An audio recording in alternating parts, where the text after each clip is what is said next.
Welcome back, Forts fans, to yet again another tutorial video. In this video, we're not only going to be teaching you how to core swing, but also the fundamentals of how ropes work and the actual ideas behind a core swing so that you can take the stuff you've seen in this video and apply it to other bases other than vanilla. Here at SynergyGamingTV, we do all sorts of gaming content and tutorials. If you're new here, consider subscribing, hit that notification bell so that you get alerts the next time we post a video. You're watching SynergyGamingTV. I'm your host, Synergy, and I'll see you in the video.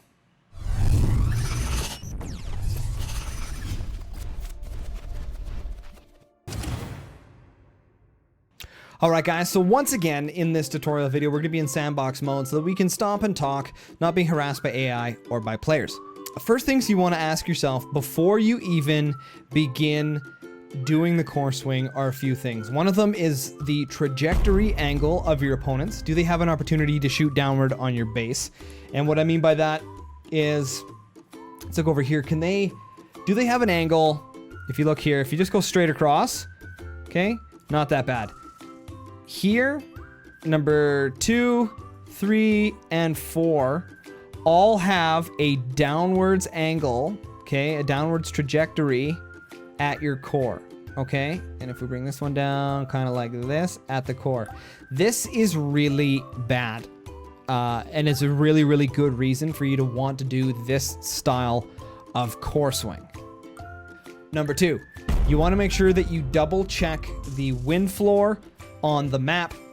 So when I'm talking about the wind floor on the map and what makes it important is there's a few different ways and different methods to do this core swing. One of them is placing the turbines right on top of the core after the swing.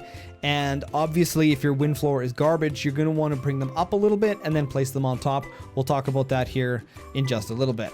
And number 3, before you swing your core, you want to make sure that your enemies aren't doing any sort of rushes. When you're trying to use your resources very, very sparingly in order to get a core swing done on time, it can be very, very difficult if you have to deal with a rush of any kind, nukes in particular. So now that we've talked about a couple of those things, let's get into the core swing and we'll show you how it's done. Alright guys, so we're just here in vanilla sandbox mode and I'm going to show you how the core swing works. First off, delete the gunner and don't do anything else. Place down your mine. Add your technology right here. Now, I like to do this part here, the little bit of bracing. Grab this node, select the bracing and bring it up. And then you want to click on the invisible one and bring it up here. You want to make sure you see 3 hammers. So you know that there's some connections in the background. Now we'll add a little bit of double bracing here. And we add a box. Then we add one of these, and another box, and another box. And now we wait.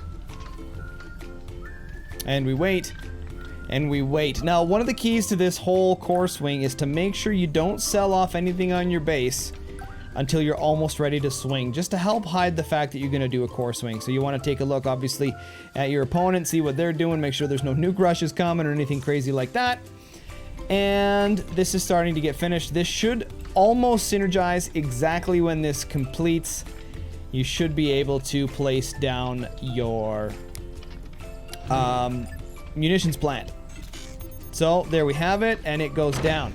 Still not selling anything off. We're gonna wait here for actually no, we are gonna sell a couple of things here, like this and this, to get the metal out of here.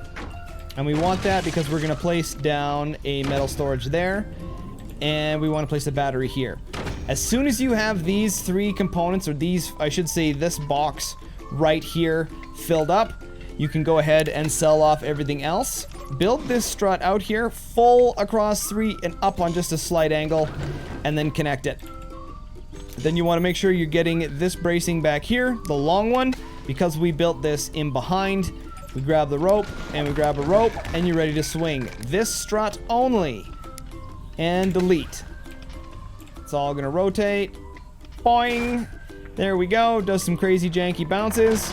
Oh, it broke on its own. If it doesn't break, you want to click on the node down here and delete. Then we grab this, bring it here, and connect. I like to do this connection here, this bracing, first. Then you can undo this because it'll cause your base to do some weird springy stuff if it's not connected there. And you're good to go. Core swing is complete. Get our double bracings in here, the rest of the base. Still not connecting to the ground. This is the important part right here.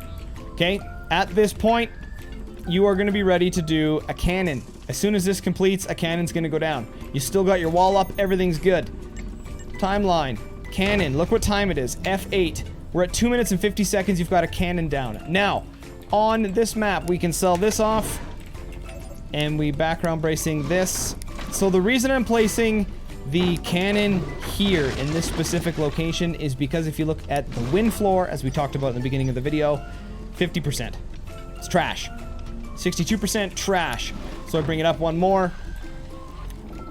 And we can place our turbine up there. It's still only going to be 74%. That's not very good. And you can get your next mine down. Bring this forward. And now we just want to make sure that we get doors on the front of the cannons before anything else goes cattywampus. So we got our first door, and we should be able to get our second door before the cannon is ready to fire. Put some bracing there. You'll notice I staggered the battery up here instead of down here, just in case something happens. We want to keep the battery away from the ground just to help prevent explosions and chain reactions. Should be able to get another door here. 98, there we go. And we can save up for the next turbine. Dun, dun, dun, na, na, na. Almost there, almost there. There we go. Ready to go. This should fire probably at about 3 minutes and 35 seconds. Still not connecting to the ground. You don't want to spend the extra resources. If you guys don't know what I'm talking about, check out the materials section of the playlist, and it explains all about the nodes and connecting to the ground. We should be almost ready to go here. This is going to be right on time. 4 minutes, 38 seconds, I believe. 6, 7, 8. There it is. And bang. So first shot by 4 minutes and 40 seconds using this core swing. Now what makes this core swing so great is that this core is essentially attached to the ground, which means if they take out your base and your base collapses, minus these batteries, then you don't lose the game. You have the opportunity to rebuild. So there, this is the core swing in a nutshell, guys. We're going to talk about in the next section here one of the reasons that the core swing fails. Stay tuned. All right, guys, we're going to take a look at one of the main reasons that your core swing doesn't work. I've done some janky animation here to try and give you guys an idea of what's happening here. I thought it'd be kind of fun. I know it's not high quality, it's not supposed to be, but we're here to prove an example.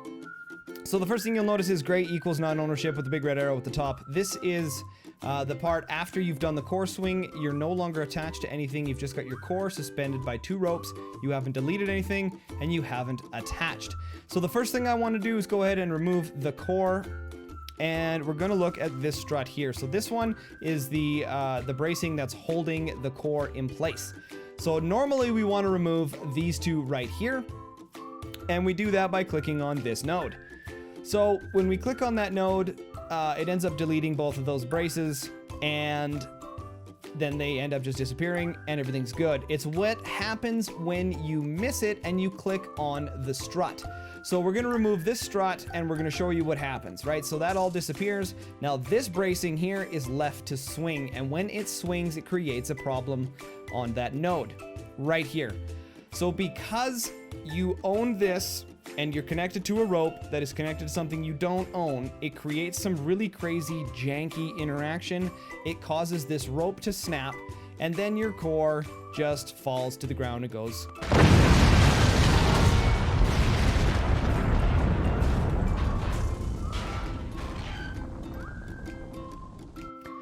And there you have it, Forts fans. There is the video on how to core swing. If you guys liked this content, make sure to hit that like button and help get this video to the people that want to see it.